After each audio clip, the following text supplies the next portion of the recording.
Hi, I'm Virginia with Nanna Rabbit, and I'm here today to talk to you about sheep sorrel. We have a lot of sheep sorrel on the property, and we harvest roots, which we distribute throughout the U.S. and on occasion to other countries by special request. And I get a lot of questions on sheep sorrel about what it looks like, how can I identify it, if I'm going to wild forage, how do I get it out of the earth, what's the best way to do these things. And I've also seen a lot of pictures that people say are sheep sorrel that are not sheep sorrel. I'll see wild lettuce posted, I'll see clover, a variety of plants that are clearly not sorrel. My concern there is that whatever you ingest, you need to make sure you've identified it clearly and know that it's safe for you to have.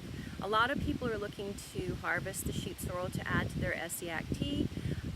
So one of the things we want to talk about today is, as we find these plants, we're looking at the roots. Is the root of a particular plant worth harvesting? And sometimes that depends on whether you're harvesting for yourself, in which case you'd be willing to take a smaller root, or are you harvesting for other people like we are at Nanna Rabbit?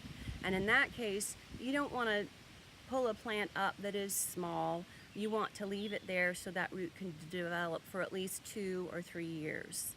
Now, one of the questions about the way sheep sorrel looks is people will say that there's a nice rosette at the bottom of every plant, which means a circular gathering of leaves basically at the base of the plant where the stalk comes up.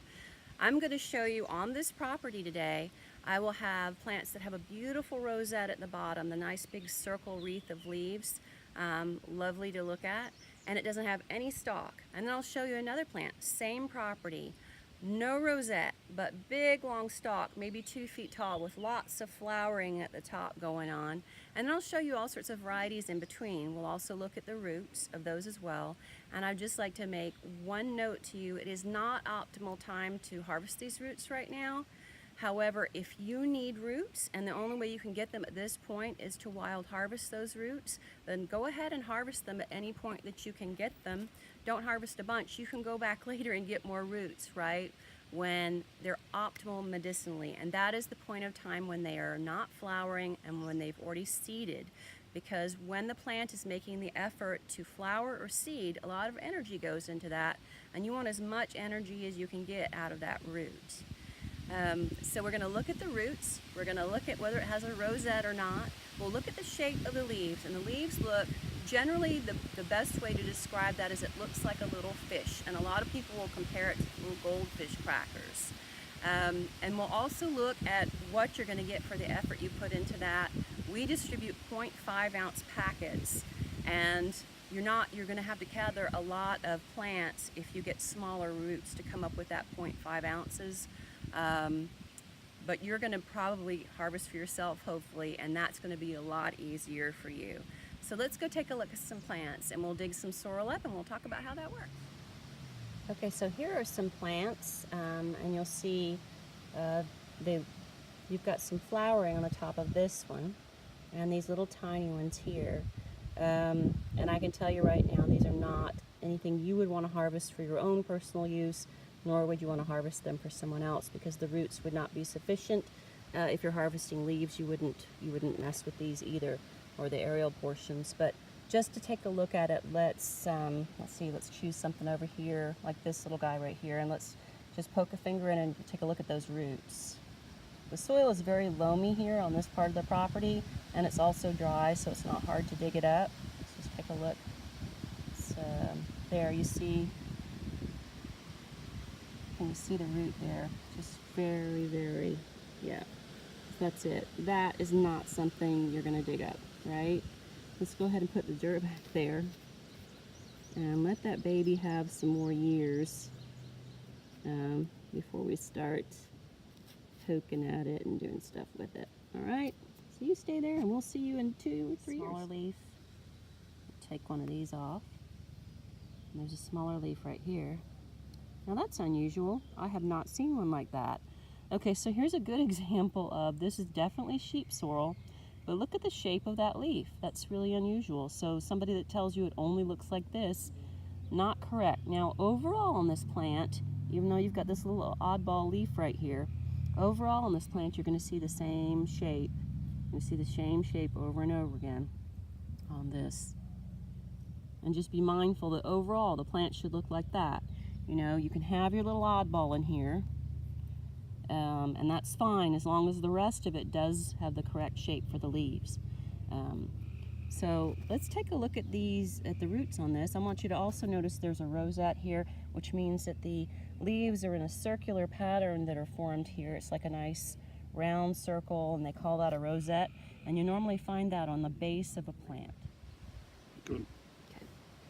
So Dave has the camera now so that I can dig and you can take a look at what's going on. So I'm always in here with my fingers because I want to feel what's going on under the earth here.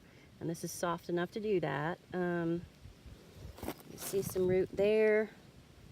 It's kind of substantial. If you were going to use this for yourself, I'd say go ahead and dig that.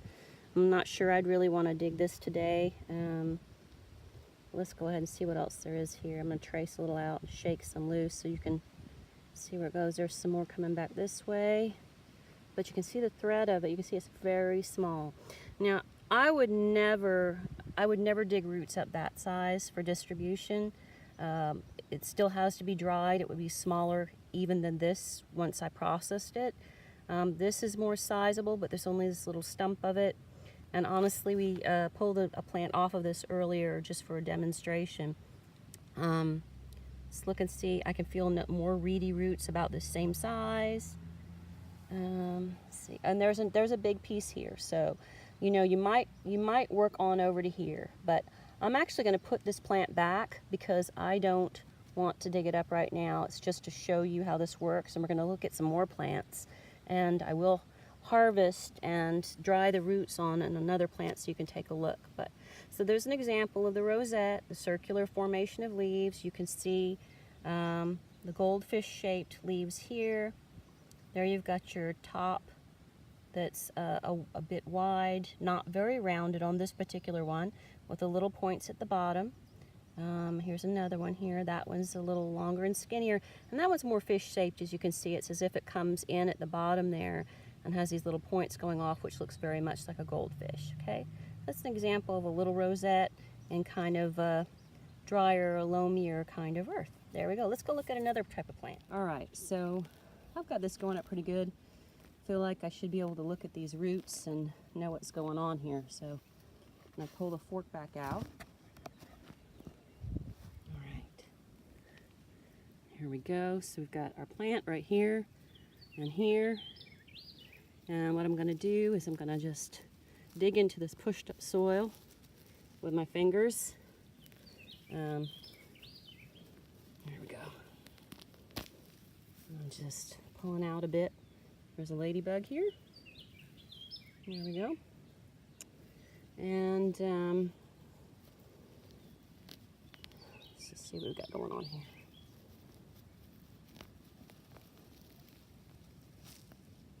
All right. And basically what I've got in this soil is very interesting right now. You'll see the whole business of it pulling up all together, and that's because there are a bunch of roots intertwined by everything that's around here. And you see another sorrel plant. This one's closer to the ground. Doesn't have, has not flowered like this one. The other one we're looking at over here. This one's really low. I'm gonna go ahead and take a look at this one. Oh, you can see some roots sticking off there. So I'm gonna go ahead and take a look at that. Here we go. Okay. So here I've got your plant in my hand here. And one method I see people do is to grab a plant and shake it. Now this is maybe a little too dry, a little too wet for that, and I think you'd lose too much. So I tend to roll the soil in my fingers. And I'm using a good bit of pressure here actually. I'm using my left hand and I am right-handed, but I can't run this little camera and do this at the same time. So let some of this fall off here. See what we've got going on. Got a little root there that's a sizable little guy. Ladybug has come to take a ride here. I'm gonna put you down a minute so that I can. Okay. And that is not a bad root. That is a root that I would harvest. So, I mean, we've just seen that we've gone to a couple of locations, and we didn't really yield anything. So you, so I'm sorry, man. You got to get your hands in the dirt. Okay, I can feel that these roots are bigger. I can tell you right now they are. I'm going to go ahead and roll some of this dirt between my fingers. Let's try to thin it out and see what we got going on here. That aside, got any connections going on? Got a couple of plants here. I'm just going to yank some dirt out. All right, and I can tell you that's a sorrel root. I recognize it. I popped it off because I just pulled it up here for you to look at instead of really searching it out. Well, let's go ahead and dig around that root.